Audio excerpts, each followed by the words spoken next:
So it's easy to make the blue a color swatch. You just click with the eyedropper tool and you click on the blue, and then you go over here to your properties panel. If you don't have that open, remember you can open that in Window and open up properties. And then I'm going to click on this fill right here, and I'm going to make it a swatch by clicking this plus. So if I click this plus, I can name it, and I'm going to name it Shark Blue. So this part is easy. I've done that before, but the second part was a little bit trickier. It says to create a new color group in there that uses the monochromatic harmony rule color guide. So we need to go to Window and open up Color Guide.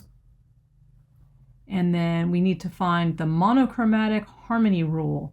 So let me see if I remember where to find that.